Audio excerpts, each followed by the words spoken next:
This is your 91.3 FM 3030 Sports Update. The Buffalo Bills held a walkthrough practice today in preparation for their preseason matchup with the Washington Redskins. The Bills are looking to start their preseason with a 3-0 record, something the franchise has only done once back in 1966. With E.J. Manuel out for the rest of preseason, Kevin Kolb will be making his second straight start. Only two preseason games last night, the Lions blew out the Patriots 40-9, and the Panthers beat the Ravens 34-27. The Steelers made a trade today acquiring running back Felix Jones from the Eagles in return for linebacker Adrian Robinson. Now on to the MLB. The Athletics made a trade acquiring catcher Kurt Suzuki from the Nationals in return for Class A starter Dakota Backus. Suzuki is expected to start tonight since John Jaso has a concussion and Derek Norris broke his left toe on Tuesday. In other MLB news, Dice K will make his Mets debut against the Tigers tonight. Braves outfielder Jason Hayward has jaw surgery, and Brewers outfielder Ryan Braun finally admits to using PEDs. Moving on to college football, the Oklahoma Sooners named Trevor Knight as starting quarterback over Blake Bell. Knight will be replacing Landry Jones, who completed his eligibility this past year. I'm AJ Speier, and this has been your 3030 Sports Update here on 91.3 FM WBNY.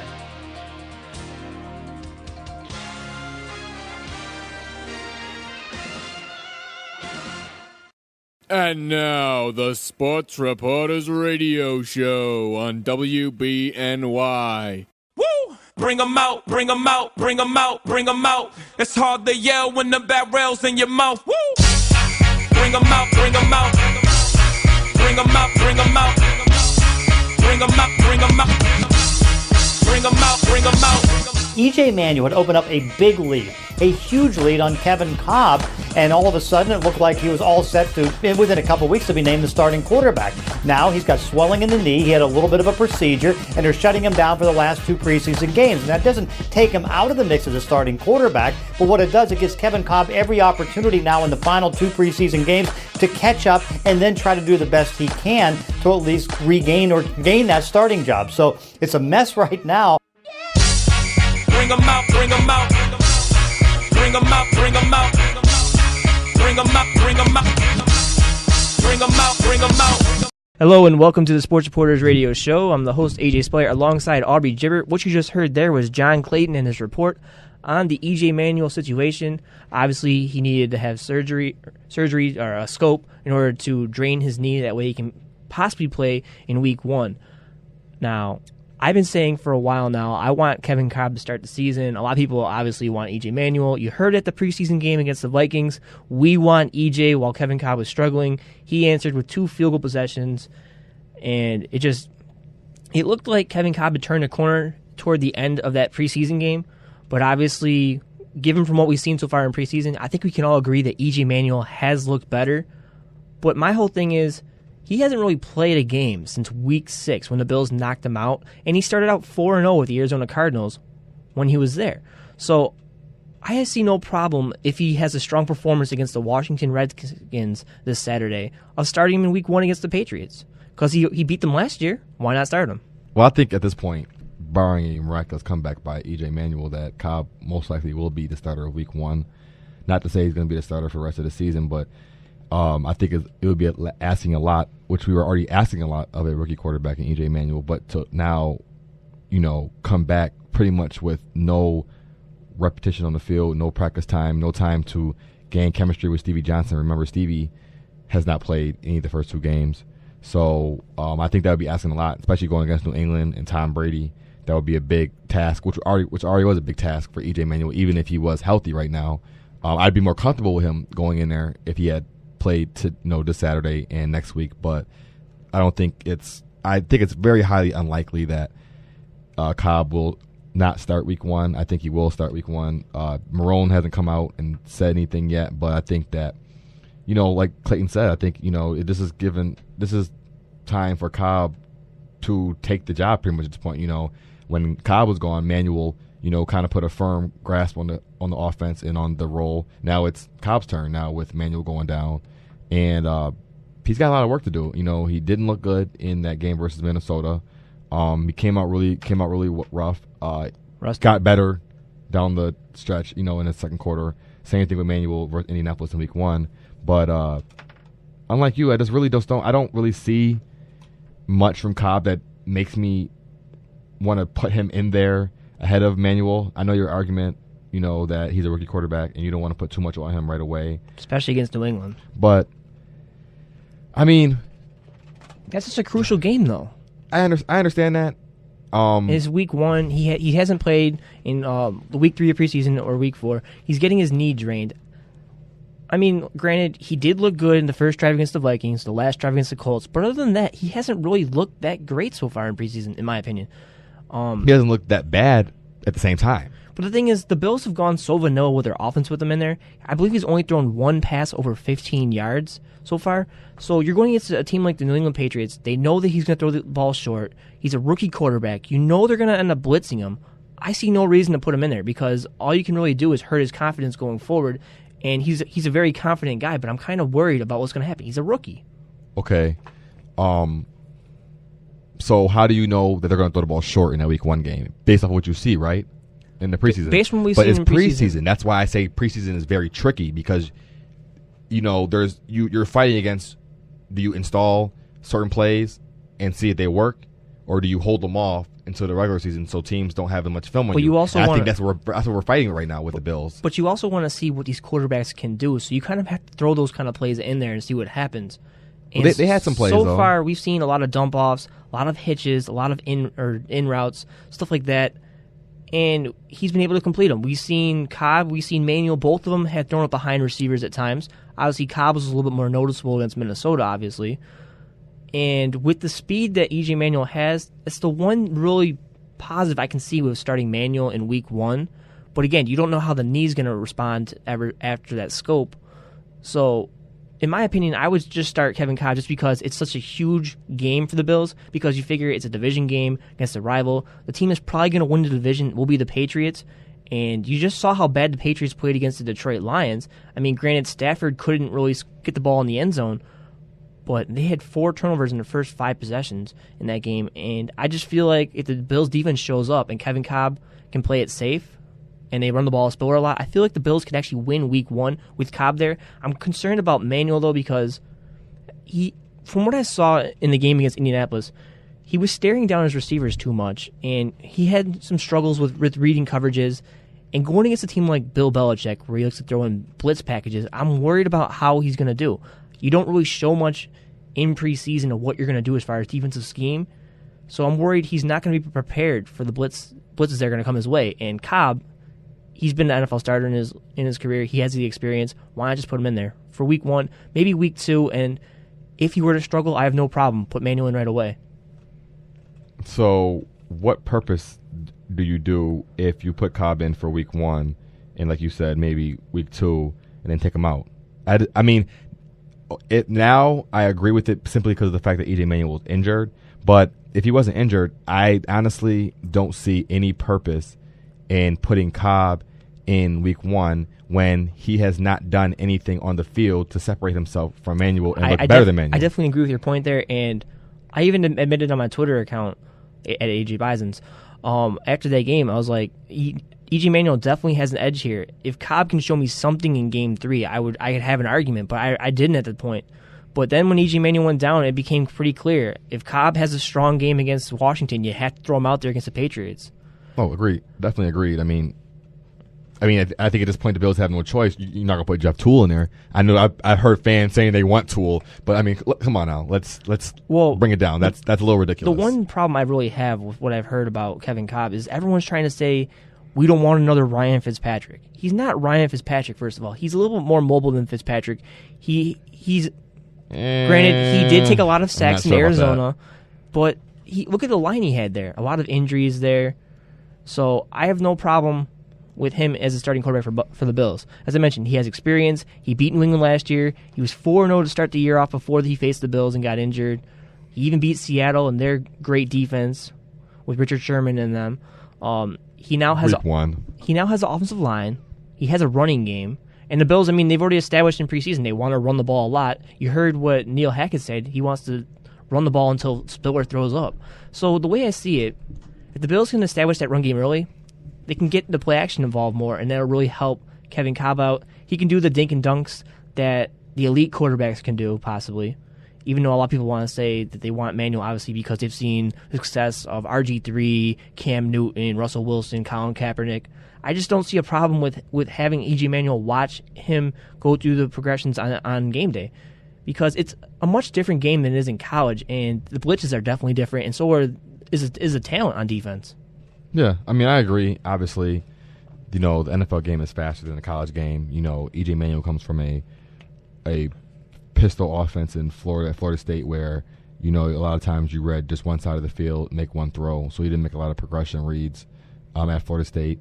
I think he was drafted not based off of the offense he ran. I think that, we talked about this before, he didn't look flashy in college, but he got the job done. I mean, he had 4 bowl wins in his 4 years. His touchdown interception ratio was, I think, 3-1. He won big games, and I mean, I think when you look at that in his body of work and just the physical attributes, speed, in the it factor, he has everything you want in a franchise quarterback. Is he ready to set the NFL storm like RG3? Probably not. I think that RG3 and Andrew Luck, those were guys that come out, once every 3 or 4 years, that if you get them, you're lucky. But I mean, they don't come out every single year. So obviously, like you said, I do believe that Cobb will be the starter in Week 1, simply because of, by default, personally, on EJ Manuel, because I don't see them putting him in, unless his knee, heals up miraculously in less than 2 weeks, which I doubt will happen, because the recovery time usually is 2 to 4 weeks. So he might not even be ready for Week 1, or might not even be dressed on Week 1. You never know, depending on how his knee, heals and whatnot. But well, I mean, the reason why they're not going to put him in, obviously, because he obviously just had the scope. You're not going to throw him in a week later. And then the other preseason game is the Detroit Lions. It's on a Thursday. Starters really don't get an opportunity to get thrown in there. I see no reason in Does Kyle play that game? That's a question. I think Cobb does, but that'd be very interesting if, say, Manuel and Kevin Kolb were to get injured. You're stuck with Jeff Toole starting against New England. I mean, it's just interesting. I'm kind of. It's interesting to me that the Bills haven't brought in another quarterback yet. I mean, EJ Manuel is obviously your future. You want Kevin Kolb to be your backup. Jeff Toole, you think, is probably going to be the third-string quarterback on this team. But with Manuel injured and Kolb, who was just injured, you'd think they'd want a little bit more security in a quarterback. Yeah, I think at this point, with roster cuts coming, I think Tuesday, you don't want to add an extra body to the camp, because they're already going to have to make a lot of cuts that are going to be hard as they keep trimming the roster down to that 53 mark. I think it's at 75 right now. So, no, you got to trim it down to 75 by Tuesday. Yeah, so I mean, you're going to lose, I think it's 6 or 7 guys. So I mean, you don't want to add another guy when you already have to give up 6 or 7 guys, especially when you expect him to be on the team long term. So unless barring an injury by somebody else, I don't see them bringing somebody else in.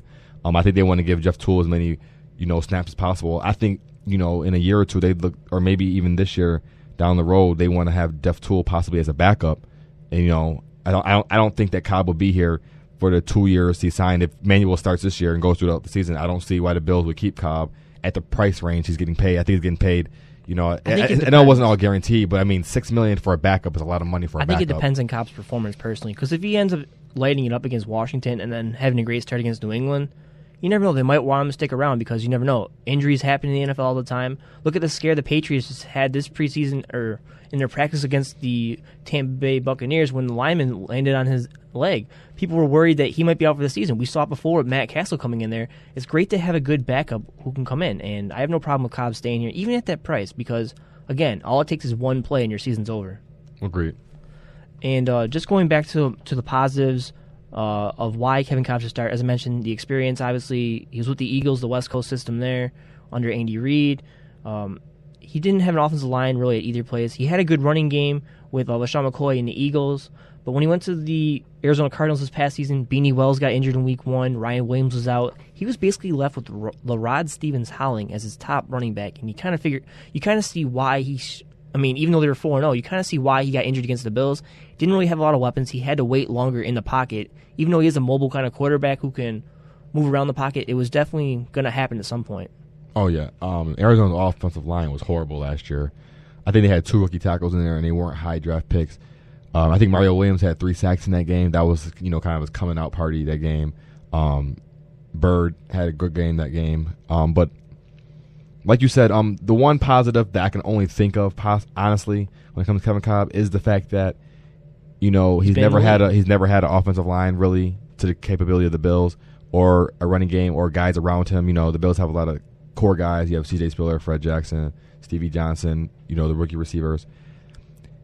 It brings up a question, though. Obviously the line on paper is better than lines he's had in the past. But, Andy Levitre is gone now. You have Colin Brown in there who hasn't, convincingly won the job per se. I haven't seen Legursky in the first team yet either. Yeah, they say Legursky hasn't looked great. Honestly, besides Wood, Urbic, and Glenn, there's been struggle with the left guard position and the right tackle position with Eric Pierce. You would have thought Chris Harrison would come back, but yeah, he's still injured. So do you think that the offensive line maybe is the reason why there hasn't been a lot of deep passes been called? Marone has come out and said that they had some plays called, but Manuel didn't have enough time to look down the field or, per se. You can call it, but you might not always be able to get the ball down the field. Do you think that the offensive line, because I know possibly for Manuel you can say, oh, he's a rookie, that's why they want to ease him in. But for Kolb, a guy like you said who's experienced, why weren't any deep passes called or executed? Do you think it has something to do with the offensive line, or do you think it has to do with the offensive coordinator? I think he needs to get his confidence back too, because I mentioned he hadn't played since week 6 of last year. He missed 8 days of training camp because of obviously the knee injury, and I believe he also had a death in the family. He missed a few days for it as well. Mm-hmm. So he really didn't have reps, and he ends up going out there with rookie receivers and Marquise Goodwin and Robert Woods. It was really their first start, if I'm correct. Maybe Woods started the first preseason against Indianapolis. I think Woods started the first game. But Marquise Goodwin got the start in that one because T.J. Graham was out, Stevie Johnson was out, and you saw on the second drive, the interception to Marquise that was intended for Marquise Goodwin, he was supposed to do a hitch route, couldn't get any separation from the cornerback, and it's one of those timing plays where when he turns around for the ball has to be there. And because he couldn't get separation, the defender got a hand on it, it goes into the air, and they get an interception off of that.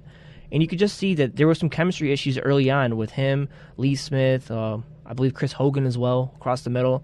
So I think going forward into that third preseason game, now that he's had more time doing first reps with his receivers, I think you'll see a more polished Kevin Kolb now. Let's face it, he was nervous in that game coming out there. He knew that he had to live up to what E.J. Manuel produced the week before, and it just wasn't there for him. And he really didn't get anything going until the last 2 drives he had when it resulted in a field goal, and that was with 2 minutes left, I believe, in the game.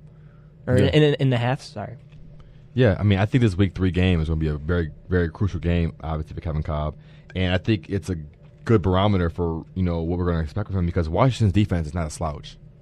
Their defense is, last year, put it like this, Washington was 10-6 last year, and their pass defense was horrible, but they had a lot of injuries, though. Yeah, but they had Adam Carricker, who's getting sacks. Now they have Brian Orakpo coming back. You have Rapko. You have London Fletcher, who I feel like he's never going to stop playing. They improved the secondary. Quick question about London Fletcher. Do you think he's a Hall of Famer at this point? Maybe not first ballot, but I think eventually he can get in. The guy's never gotten injured in his career, really. He never really takes off practices either.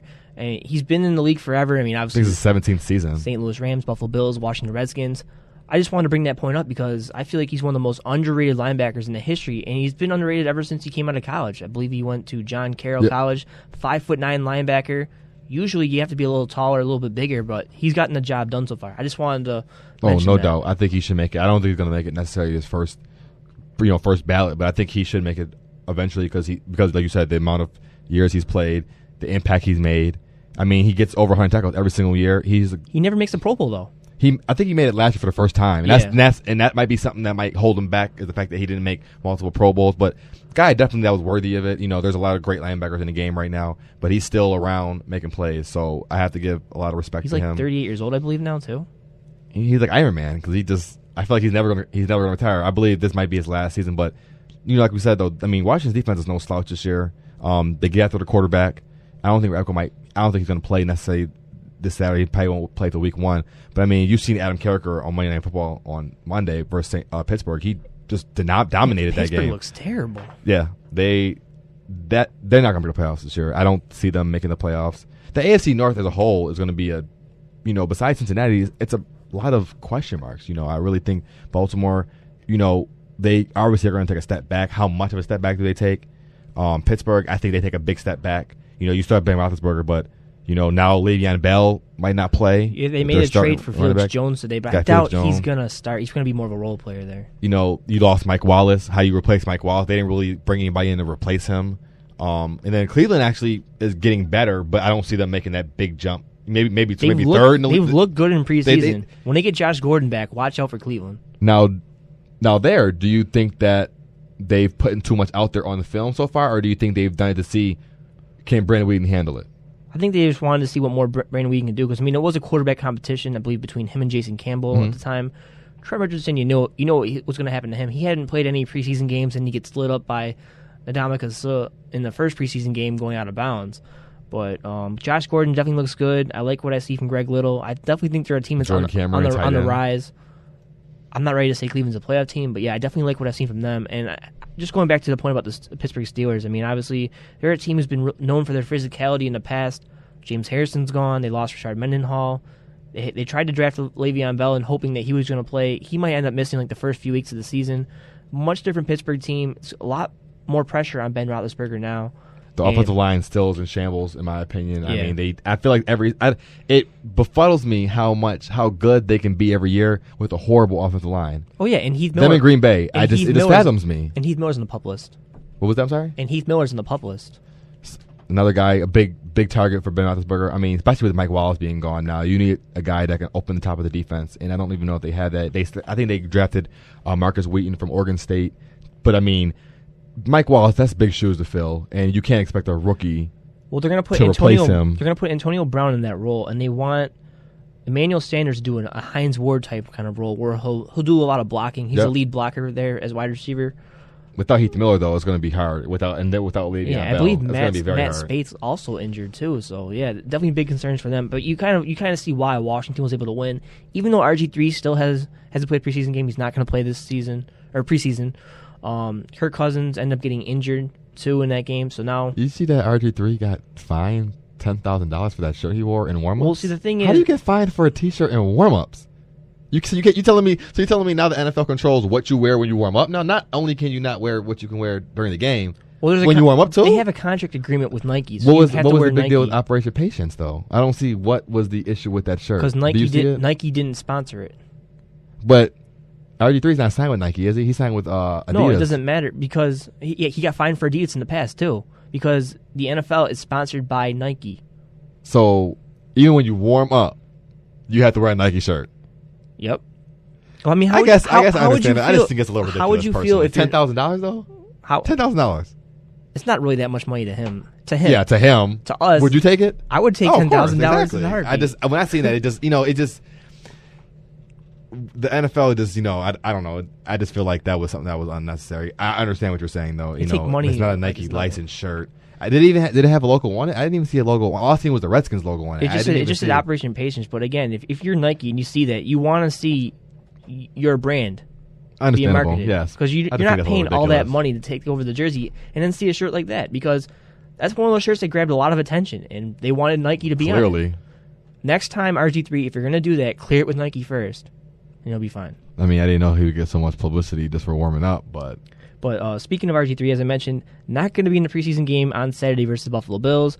Kirk Cousins won't be either. Looks like the Bills are going to see a lot of Rex Grossman in this game, a guy who was once a starter. I believe he led the Chicago Bears to the Super Bowl versus the Indianapolis Colts. Yes. So it'll be interesting to see what he can still do. I definitely like the Bills' defensive chances, at least, in this game. And the Birdman is back. Not for this game, but he's back. Yeah, Jarvis Bird's back. Big addition. You can't. I'm not ready to say it's an addition. How could you not say that? Because there's been reports that he wants out of Buffalo, and the Bills have had discussions about trading Jarvis Bird. To who? They haven't come out with that. He's worth, if you're not gonna get a player, he's worth at least a first-round draft pick. But see, the thing is, and I wouldn't even. Would you trade him for a first-round draft pick, or would you re-sign him?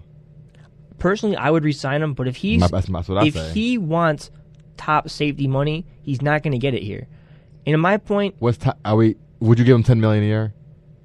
I wouldn't. That's a lot. I will agree. That's a lot. I would give him 8 to 9. We can both agree the Bills overpaid for Mario Williams just to get him here. Yeah. But my whole thing is, if you have a good pass rush, you really don't need safeties and corners. I mean, you still need safeties and corners, but it's not as big as getting a good pass rush, because when you get a lot of pressure on a quarterback, he has to make quick decisions. Obviously, a ball-hawking safety like Jarvis Bird is big for the Bills, but I feel like they could easily fill that hole. Because there's always another guy you can draft who you can groom to take that role. I just feel like Jairus Byrd coming from the right family, and obviously his success his rookie year, that's why he's been able to build off of that success with the Buffalo Bills. I mean, obviously he was a ball hawk to start out, worked on his tackling game, in his career. and now he's becoming an all-around safety. I'm just not willing to pay him $10+ million, and I'd rather put that money elsewhere. I agree. If he wants more than $10 million, I agree. Go ahead and trade him. But I'm willing to give him $8 to $9 million a year. I mean, 75 tackles last year. I believe it was 2 forced fumbles, 4 interceptions on a historically bad defense. So imagine what he can do in a Mike Pettine's defense, which, if you really look at it, it kind of goes with what you were saying. Mike Pettin has really never had a Pro Bowl caliber safety. I mean, he kind of molded LaRon Landry last year. Yeah, he had Kerry Rhodes before. Yeah, but I mean, you can't put words on how significant bringing him back, if he does come back for the season, how much of a difference it makes, rather than having Denero Searcy in there, who is remarkable. How he was the guy that was supposed to expect to come in and start instead of George Wilson. Now, I think Aaron Williams is taking over one safety spot. He has been playing out of his mind the first 2 games. Great. He's hitting everybody. Looked great. I love it, and this is the thing. To go with Bird too, it's perfect. That's why you have to bring Bird back. It makes such a difference for the secondary. And this is the thing that I really liked about Aaron Williams. So coming out of college, he was a great tackler. And the Bills, when they wound up putting at cornerback, I was like, I thought he was more of a safety at the time, because he doesn't have that backups or backpedal speed. Shift his hips for anything. Yeah, and I feel like him being put in that safety role, it's a lot better for him. Obviously, he's more free to roam and hit people. I feel like he could become the Bills' potential free safety instead of Jairus Byrd, and you just go out and get a strong safety then. Yeah, I mean, Bird can do both jobs. I mean, he can hit, get down on the line of scrimmage, and he can cover too. Bills did draft 2 safeties this year, by the way. Yeah, I think that you probably want to put Bird in to play center field and have maybe Aaron Williams at the line of scrimmage making tackles, being the hitting safety, and have Bird playing center field with those blitz packages. It's going to give offenses less time to roam the field. So I really think that Jairus Byrd being back makes a big difference for this team. Now, obviously, there has been rumors that he would be open to a trade because of the fact that he didn't get his contract. He wants to get his money. Yeah. He's not going to get it here. I really think that the Bills will re-sign him at the end of the season. Honestly, I really do think they, I know obviously they let Vitri go. I can't see them letting a guy like Byrd go, because I feel like, to find a Pro Bowl bound safety is harder to find than it is to find a left guard or interior lineman. Yeah, but you run into the same problem possibly next year. And they're all about rebuilding for the future. They want to have a long-term future. He's young with this still, team. though. He's young, but again, if you put so much money into his contract, you already have Mario Williams on tap. CJ Spiller's going to look for a new contract in 2 years. You got to kind of worry about the future of this team. I think it's next year, isn't it? Oh, 2 years. Yeah, I mean, Stevie's already got a new deal. Yeah, I mean, you got EJ, your quarterback. You got your receivers down. Most of your line is intact for right now.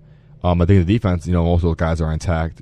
I think, honestly, on this team, I don't really think there's a lot of holes going into next season. I mean, obviously some might come up throughout the season, but I think, honestly, looking at this team right now, maybe cornerback. The only holes that I really see are on defense, definitely cornerback. They made no improvements from last year at the cornerback position. We don't know, because we haven't seen Leotis play yet. Maybe he's better in this system, because, as I've always said, with Mike Pettin's system, he reminds me a lot of Antonio Cromartie, because Cromartie struggled with coverage coming from San Diego. He really improved in that system with the pass rush, and he was able to have a better career there. Yeah, but I still think even if he does have a great season, you need some depth at that cornerback position, And then I think, possibly you can upgrade the offensive line a little bit more. But honestly, there's not a lot of holes where I feel Byrd would be an issue of re-signing. I mean, like I said, though, I don't agree that safety is not a premium enough position to pay over $10 million. I think Deshaun Golston signed for, $9 million a year. I think that was top money. So, I mean, I don't have a problem giving him that. I think he's better than Golston, if you ask my personal opinion. No, I mean, he's one of the best safeties. I mean, we can all agree about that. But again, you have to worry about salary cap problems in the future. You have Stevie Johnson, likely E.J. Manuel, if he's going to be your quarterback in the future. Whenever his rookie contract's over, I think after 4 years, he's going to need a new contract. C.J. Spiller's going to need a new contract. Marcel Darius, you figure he's going to be up for a new contract at some point. He's looked very impressive this preseason so far. They have Kyle Williams to that contract. They just signed Leos McKelvin to that. You and I both agree he's been overpaid, $5 million per year. So I don't know the numbers personally. If the Bills can really go after him like that. But there are some players on this team who are up for contracts in the future, and you have to worry about it. We've seen other teams have to let go of players they didn't want to let go of. A good example is the Baltimore Ravens, because they had to re-sign Joe Flacco after becoming Super Bowl MVP. The odd man out, Ed Reed. Anquan Bolden. And Anquan Bolden got traded. Yeah, I agree. It depends on the salary cap restrictions, and obviously somebody has a breakout year, you have to re-sign them. Alex Carrington might be a guy that might be up for a contract. He might have a breakout season this year. I think this is his third or fourth year in the league, so his contract will be up soon. So, like you said, there is a lot of if ands, but I just feel like if you have a top 5 player at a position in the league, I feel like, especially on a team that's starving for talent, you have to try to keep him in there. I really do. I think Levitri was a top 5 talent. I think he was probably one of the top 2 or 3 left guards in the league. Yeah, but he's had injury problems in the past. And again, if you pay that guy that much money, he has to stay healthy and produce. And that's one of the biggest concerns about why I don't want to throw out huge money. I don't want to throw out baseball in there for right now, but you look at the Oakland Athletics. They don't really have a huge superstar. They pay basically for talent and little role players who get the job done. You could look at the Buffalo Bills right now. There's 2 players who they end up signing who people really don't talk about too much who deserves to mention. Manny Lawson, Jerry Hughes, both speed pass rushers who have really made their presence known. They're not making the big bucks. Yeah, agreed. You can definitely find players cheaper, but I just you're not going to find somebody to fill Jerry Bird's footsteps. Not right away, at least. Not right away. I just feel not like right away. The Bills, if they have a good pass rush, I think they could negate the loss of Jairus Byrd if he were to leave. Because can you agree with me though that Manny Lawson and Jerry Hughes have made a huge difference on this defense so far? Yes, I think the whole defense as a whole has made a difference based off of a great defensive coordinator, Mike Pettin, that knows how to use these players in the right situations. I think the defense had a lot of talent last year. It wasn't used correctly because you can't run the same thing every single week. Teams are going to catch on to that. You can't expect to rush the front 4 every single week and expect to get to the quarterback every single week. The Giants did it for a year or 2, but you can't do that. But you have to have a great front 4 for that. And the Bills had a great front 4, but I think that Mario Williams had an off year. I think honestly the front 4 did not have a good season last year at all. I think Kyle Williams had a good season. I think we can all agree that they're about to bounce back. Yeah, they need to bounce back. I think this is a good year to bounce back. You have Alex Carrington there now, who they've been raving about there at Bills camp. Alan Branch, the stuff to run. Solid depth there. I think the front 4 and front 7, linebacker wise, I think Kiko Alonso has looked good. The only question is what's going to happen to Nigel Bradham. I think he plays. I think he'll get a fine. Maybe I don't think it's worth a suspension. They don't have proof that he was smoking. All they have is proof that he had possession. Yeah, so I think it's a fine. I don't think he's gonna have to serve a suspension. If they do, it'd be 4 games. You'd have to assume. I think this is a warning, kind of like a warning thing, and then I think next time he'll get tested, kind of like the Von Miller thing, where once you get caught once, you're automatically under the substance abuse system with the NFL where they can randomly drug test you, and then obviously Von Miller, he got caught. But looking back, do you think the Denver Broncos regret taking Von Miller now? Not at all. Obviously, not at all. He gave him a much difference as a pass rusher, but they didn't know Elvis Dumerville was going to come back healthy not at all. At the time. And that makes it even more of a premium. If you put a guy like Darius on that defensive line, though, you can imagine what would happen with him and Elvis Dumerville if he was still there. No, I think that Von Miller was the right pick for them. You really can't argue against it. 30 sacks in 2 seasons. All-pro linebacker in 2 seasons. Yeah. Yes, he's suspended for the first 6 games, but just talking from everybody how much is going to hurt them, I think it tells you right there that he's that big of an impact of a player. For instance, if Marcel Darius is out for 6 weeks, put it like this: I think the loss of Von Miller hurts the Broncos more than Marcel Darius being out for 6 weeks for the Bills. I think it hurts. I don't want to lose him. Don't get me wrong, but I think that because Marcel Darius, I think there's more of a premium on rush linebackers than there is on defensive tackles, and a guy like Von Miller who. You could bring a linebacker in from the college level and say, go rush passer. But how many make the impact that Von Miller made in his first 2 seasons? All pro. I definitely agree with that, but I think we can both agree that the defensive tackle position is a very underrated position. He takes on double teams a lot, sometimes triple teams. I agree. And Marcel Darius is one of those guys who commands double teams every single time. So that's why players like Manny Lawson and Jerry Hughes can go by and rush the passer. They're not household names like Von Miller, but they've definitely made an impact because they can drop back into coverage and go after the quarterback. Their speed against, I believe it was Matt, or who was the left tackle for the Vikings? I can't remember his name. Matt Khalil, I think, or something like that. Yeah, Khalil. They just blew right past him. Yeah. It's Christian Ponder and Matt Castle. But like you said, though, I think the loss of Dumerville is really going to hurt Denver more so than Von Miller's suspension, because I think if Dumerville was still there with this suspension, you don't have as many worries because you had Dumerville before you had Miller, and he was producing before Miller came to Denver. But now that you lost Dumerville on one side, you lose Von Miller on the other side. Well, they brought in Stephen Phillips from San Diego. They're going to struggle a little bit on the defensive side of the ball. I don't think that is going to hurt them in the win-loss column per se, because I think it's a big loss for them coming up versus Baltimore, first game of the season. But, Denver's my number 1, number 2 team in the AFC this year, so it's going to hurt them in the beginning of the season in terms of their defense. But I don't have a schedule in front of me, but I don't think that it's going to kill them win-loss-wise. But it definitely hurts them not to have an all-pro linebacker in their lineup. And just before we go to the break, I wanted to mention how Dustin Hopkins won the job over Ryan Lindell. I think we all saw that coming because Lindell's getting older, he commands more money, and he doesn't kick kickoffs out of the end zone like Hopkins can. Hopkins might not be as accurate, but I mean, he's 22 years old. He's got a bright future ahead of him. He's got a strong leg. You got to go with him. He's a lot cheaper, too. This is Florida State special teams. Punter Sean Powell from Florida State and Greg Sanborn, Garrison Sanborn from Florida State. Then you have E.J. Manuel.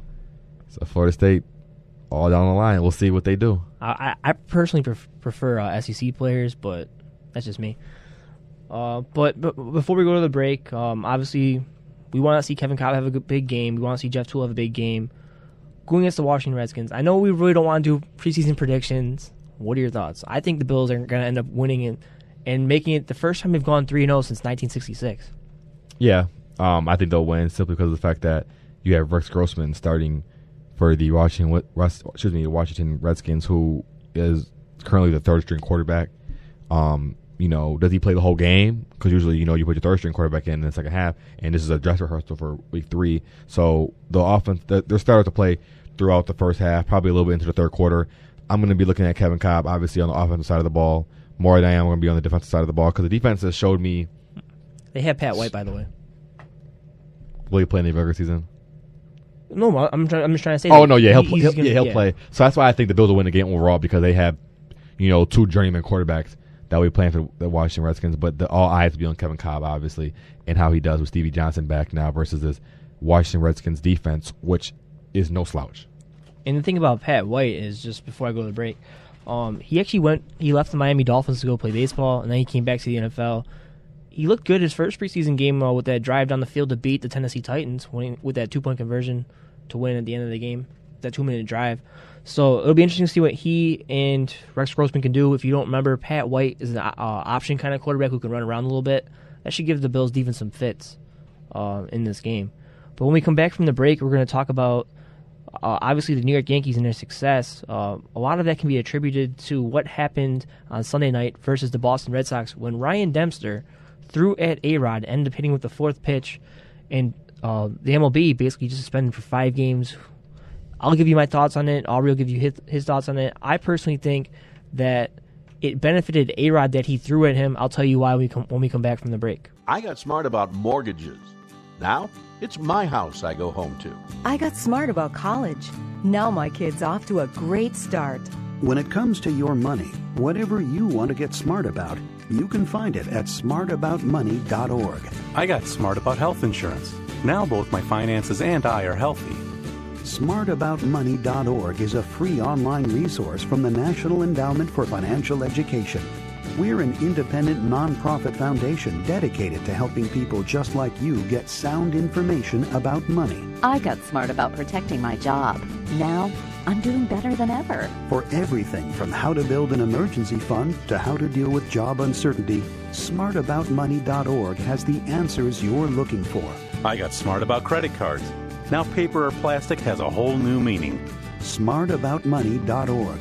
The easy place to start when you want to get smart. Sports Replay, located on 1614 Niagara Falls Boulevard in Tonawanda, buys, sells, and repairs new and used sporting goods since 1999. They specialize in hockey, snowboards, skiing, paintball, airsoft, and much, much more. Call in at 716-834-6595. Also on Facebook. Once again, Sports Replay at 1614 Niagara Falls Boulevard, a quarter mile off the 290.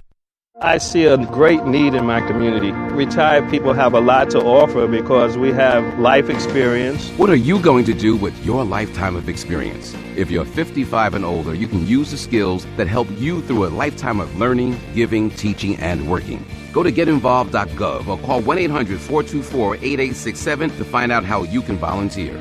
We have so much to offer, and our nation needs us. Make a difference for generations. This message is brought to you by the Corporation for National and Community Service. This is your 91.3 FM 3030 Sports Update.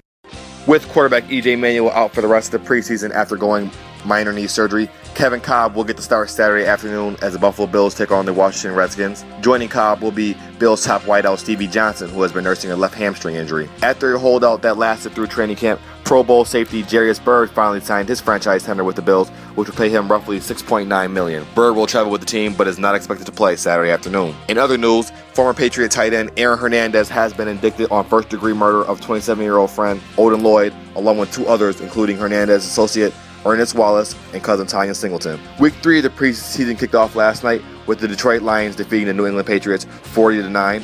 The Patriots struggled to turn the ball over 4 times in their first 5 drives, while Lions running back Reggie Bush had 5 catches for 101 yards. In Baltimore, the Carolina Panthers scored 3 defensive touchdowns to defeat the Ravens 34-27. Panthers linebacker Luke Kuechly had 7 tackles, 2 pass defended, 2 forced fumbles, and an interception on the night. In baseball, after being suspended for the rest of the season, Milwaukee Brewers outfielder Ryan Braun released a statement yesterday admitting to the use of performance-enhancing drugs during his 2011 MVP campaign, saying, quote, "I have no one to blame but myself." In other news, Red Sox pitcher Ryan Dempster was suspended 5 games for intentionally throwing at Yankees third baseman Alex Rodriguez. And in the NBA, after years of speculation, guard Allen Iverson has officially retired, while point guard Chris Paul was elected as the new union president of Basketball Players Association. This is Aubrey Gibert, and this has been your 3030 Sports Update here on 91.3 FM WBNY. And now, the Sports Reporters Radio Show on WBNY.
Hello and welcome back to the Sports Reporters Radio Show. I'm the host, AJ Speier, alongside Aubrey Gibert. We were talking about the Buffalo Bills before we last came on here. We both agree that the Bills are probably going to win their preseason game and go 3-0 for the first time since 1966 in preseason. The Bills have never had an undefeated preseason team, but it'll be the first time they've gone 3-0. But now switching over to baseball, we're talking about A-Rod and Ryan Dempster. We're also talking about the Cleveland Indians because they've won 7 of their last 10. They're 5 games behind Detroit Tigers in the AL Central. They're 2.5 out of the wild card. But we have to talk about the Yankees first because the Yankees are 3.5 out of the wild card, just a game behind the Indians. And we can thank Ryan Dempster and the Boston Red Sox for sparking them and motivating them on this huge winning streak, even though they faced a weak team like the Toronto Blue Jays. Aubrey, what were your thoughts on Ryan Dempster throwing at A-Rod 4 straight pitches? I mean, you start out right behind him, 2 on the inside of the plate, and then 1 right at A-Rod. I mean, obviously it was intentional. You know, they're not going to come out and say it. Manager John Farrell, you know, obviously is going to defend his player. But, you know, Ryan Dempster also is on the Major League Baseball Association, I believe, in terms of the players' union. And obviously, elephant in the room, people don't feel A-Rod should be playing right now. I'm one of those people that doesn't agree that he should be playing right now as well. I respect the fact that he wanted to appeal it, but I feel as though I think the appeal should be right after you appeal. I don't think that the appeal should wait until the end of the season and then possibly the Yankees make the playoffs. I will say though that I don't understand why A-Rod would be suspended longer than Ryan Braun, other guys. When are we pinpointing him for 2006? What are we pinpointing him for? I feel like he took steroids before years ago with Texas Rangers. Well, here's apologize why. for Here's it. why. What are we pinpointing him for? From 7 years ago? Here's why. You had the steroids from 2006. Obviously, you have the steroids. 2006 though. You had the steroids from him being on the biogenesis, and you had him trying to buy documents to try to make sure that he wouldn't get caught. And because, obviously, if you know you took steroids, the MLB wants you to come clean. Like, any guy's going to say, yeah, I took steroids.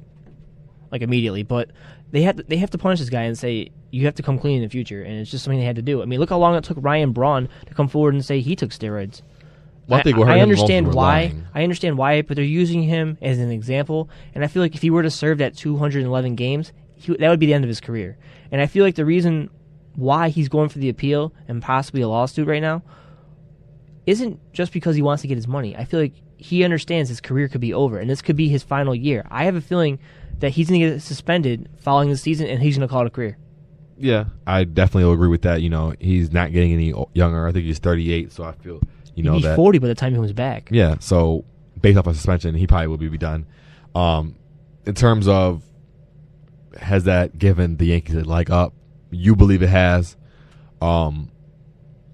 I don't think it necessarily has, but based off of what David Ortiz was saying, you had no choice but to think that, based off of how they've played since that time. They won that game. I think Sabathia gave up 6 runs in that game and still won that game. Well, he had been throwing 91 miles per hour before that, but after that play, his velocity moved up to 96. Yeah, so is that a direct attribute of the A-Rod situation, or is it because he realizes that he only has a couple innings left? When you're mad, it's a toss-up. When you're mad, it's a lot different when you're pitching on the mound. It's a toss-up.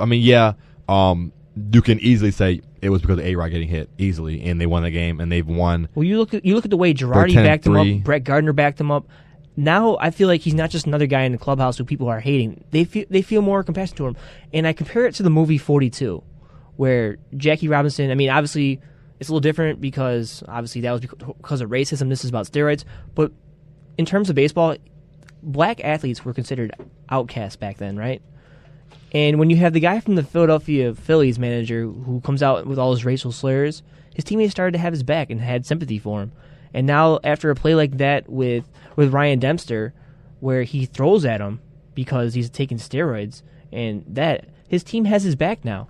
And I feel like it's a lot more comfortable in the locker room, and they're able to do more now. And you saw against the Toronto Blue Jays, they look like a real team now. Yeah, they really turned it around lately. A guy that, we cannot go without talking about if we're going to talk about the Yankees is Alfonso Soriano, and what he's done is just being acquired. He's been doing better. Cano's been doing better. I think he at one point in time had 18 RBIs in 3 games for Alfonso Soriano. In the last 10 games, he's hitting 390. 6 home runs, 20 RBIs. Just remarkable numbers. Even A-Rod is hitting over 300 at the moment. He's only got a couple bats. He doesn't have a lot. Well, he was striking out against I believe the White Sox. He had a couple of strikeouts. Yeah. He's getting hitting the ball. He's showing the range on the field. Granderson's starting to come back now. You have Brett Gardner hitting the ball, and Jeter's supposed to return maybe today, maybe tomorrow. The only bad part was Jason Nix ended up suffering a hand injury, so that's going to hurt them in terms of depth a little bit. Yeah, I don't think they're gonna make the playoffs. That's my personal opinion. I don't think they have enough in the rotation. Sabathia's having an off year, quietly having not really honestly a bad year. Nobody really is talking about that though because of the fact that you have other headlines like A-Rod and Derek Jeter not playing. Mark Teixeira has been out for the whole season pretty much. Phil Hughes, I feel, is out of it. Him and Chamberlain were both young. They've had Ivan Nova step up. Hiroki Kuroda's still doing great. Do you trust Nova in the playoffs? Then you have Andy Pettitte, who's been pitching. Definitely don't trust him. Yeah, but he's been pitching around an ERA of 1 in his last 3 games. I don't think it's going to last, but I'm just saying, so far, it just seems like with all these players coming back, they've got the spark they need to go forward. I mean, obviously, you get Granderson back, too.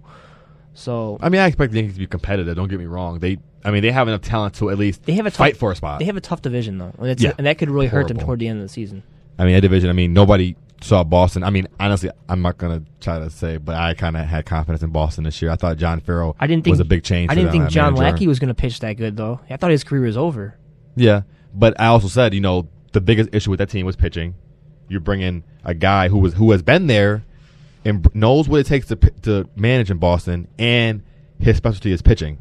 So you had to expect a change in the pitching rotation when you're bringing a guy like John Farrell in rather than when you had Bobby Valentine. You had to have seen a change. Yeah, but if I were to have told you at the halfway mark, John Lackey's going to pitch amazing, and Clay Buchholz won't be on your team, you would think they're not going to be in first place, but they are.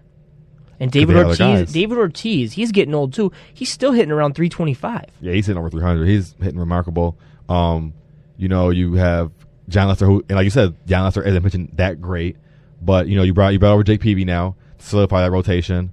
And their hitting has been remarkable. You have Mike Napoli, you have Jacoby Ellsbury, who's finally healthy. We're seeing what he can do when he's fully healthy for a season. I wish Grady Sizemore could have done the same thing, but one of the most underrated things about this Boston team so far has actually been their bullpen in the form of Koji Uehara. Because if you remember, they had Andrew Bailey out for the season, and Joel Hanrahan, and both of them had really struggled early on in the season. Now you have a great bullpen with Koji, and then you have Junichi Tozawa, who can step up. Matt Thornton will come off the DL eventually. And they'll have a great bullpen there too. Good starters, good hitters. Shane Victorino's been playing great lately. You already have Dustin Pedroia back, who's healthy this year. I definitely see a potential run going for the Boston Red Sox. My dad and I had a conversation about this. I mean, obviously he's a huge Yankee fan. He doesn't think that the Boston Red Sox can really make it last, and I don't know what to make of this AL East race right now because you have the Tampa Bay Rays. David Price is back. They're a much different team now. They just made 2 trades this week, or not 2 trades. They made 2 acquisitions this week. They got David DeJesus in the outfield and Delman Young. You add that to a lineup that already consists of Evan Longoria and Will Myers in right field and Desmond Jennings in center. Ben Zobrist. Yeah, I definitely like where Tampa Bay is going. And you look at the team right below them in the Baltimore Orioles. You have Adam Jones in center field, Chris Davis in first base, Manny Machado third base. Their pitching's, while they have taken a hit a little bit, Chris Tillman's still having a great season. I like their bullpen there too, even though Bud Norris. Jim Johnson has blown a league high 9 saves. They did make some upgrades by getting K-Rod on that team, so I definitely like the race. I agree with you. It's going to be tough for the Yankees to make the playoffs. I think that those 4 teams in the AL East will beat up each other, and a team like either Cleveland or Oakland will take a wild card spot because of it. Yeah, I do. I honestly think that Boston and Tampa Bay are locks to make the playoffs, and then I think for that last wild card spot, I think it's going to be between Cleveland, Baltimore, and the Oakland Athletics. Whoever doesn't win that division, the Yankees will be in there. Yes, I have Baltimore, Yankees, Cleveland, Kansas City's still in there. Kansas City's out, in my opinion, because they've really been on a losing streak now. They're now down to 64 and 62. They were on a hot streak for a while, but now they got to face the good teams, and I just don't see them coming out of it. I hope they continue to struggle when we play them. So it's going to be a 4-team fight for that last wild card spot, but I think that Tampa Bay has one of them.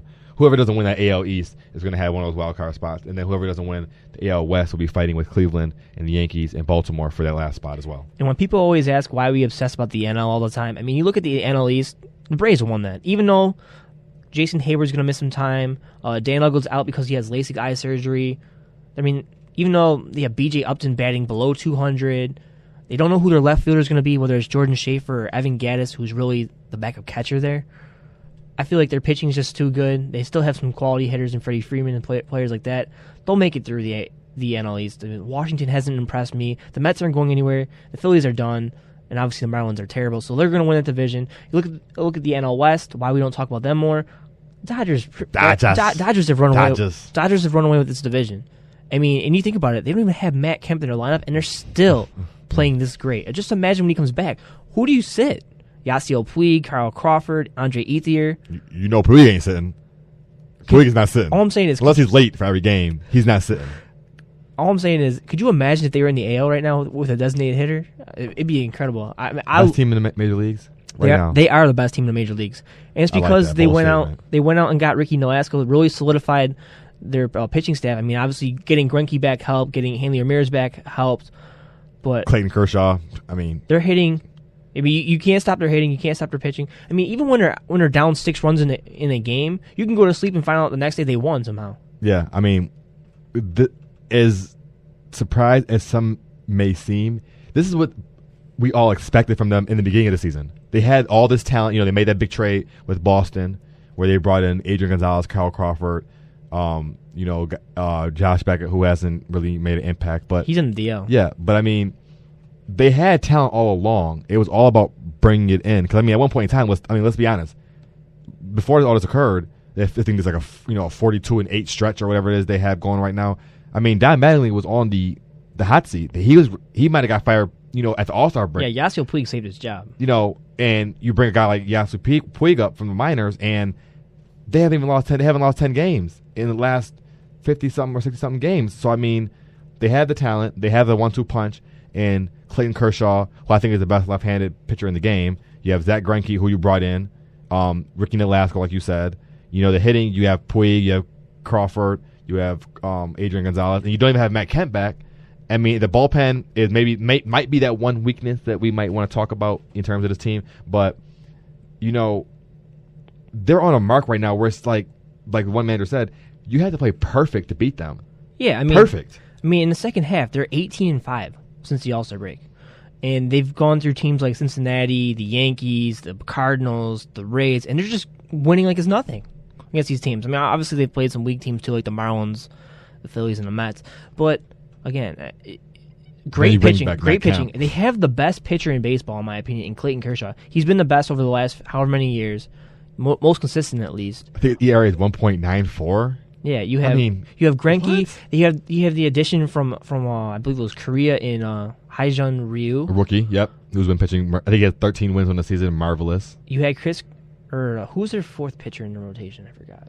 Does it matter? Doesn't really matter. It doesn't even matter because I mean they. Chris Capuano. Chris Capuano. 7 runs a game. Yeah, Chris Capuano, and then they make the trade with the Marlins to get Ricky Nolasco. And the only reason why his record was so bad is because they couldn't score any runs. And now you put him on a team with the Dodgers the way they're hitting. I mean, you face this team. All 5 starting pitchers have a great opportunity to win a game every time you face them. And you look at their bullpen. Kenley Jensen has been really stepping up as a closer, and now they have Brian Wilson as a setup man. Good luck playing the Dodgers. There's a report out that he's going to get his beard shaved by, I can't remember who, but they're going to pay him $1 million, up to $1 million for the shave of the beard. How do you feel about him possibly shaving that beard? $1 million just to shave the beard? Is he going to shave it and grow it back, or is it just going to be shaved completely? That part wasn't talked about, but it said that the shave could be up to, I guess it might have been like a sponsor. $1 million to shave your beard, though? Like, I don't even know if I would even recognize Brian Wilson at that point. I agree, but how long is it going to take to grow it back? That's taking. I mean, he had that when he won the World Series. You're talking 2 months probably. I guess for him, he's like a caveman. But I mean, it's like 60 days.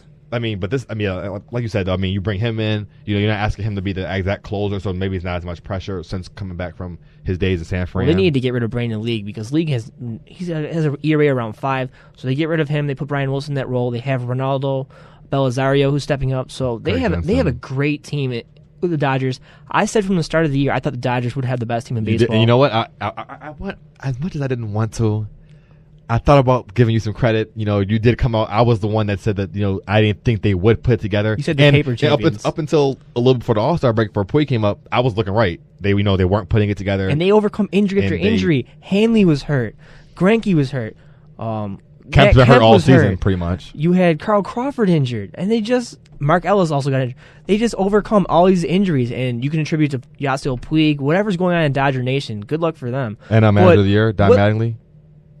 You got to give it to him. Either him for the turnaround they've made. Either him or I have to give it to Pittsburgh, because they've actually sustained it. Last year they had the same run and they dropped. You look at their pitchers. Yep. Liriano and Adrian Burnett really have been inconsistent over their career, and they're giving them great production.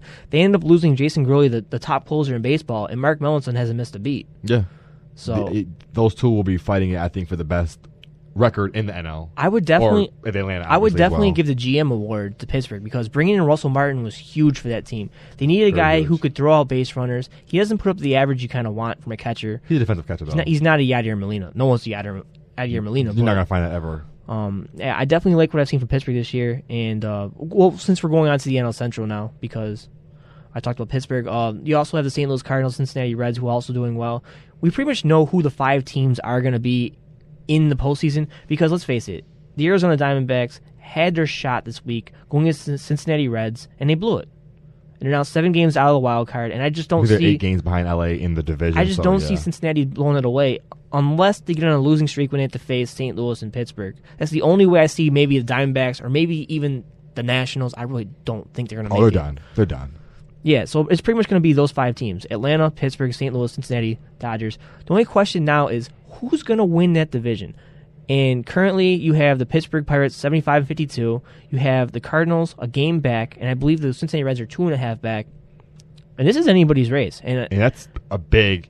With the extension of that extra wild card team now, that first wild card team is not a lock for the playoffs. Well, it would that makes the division even it more would have been more premium. interesting in the NL if there was only one wild card because you'd want to see who would get it. But at this point, the AL is so much fun to watch right now. It's not.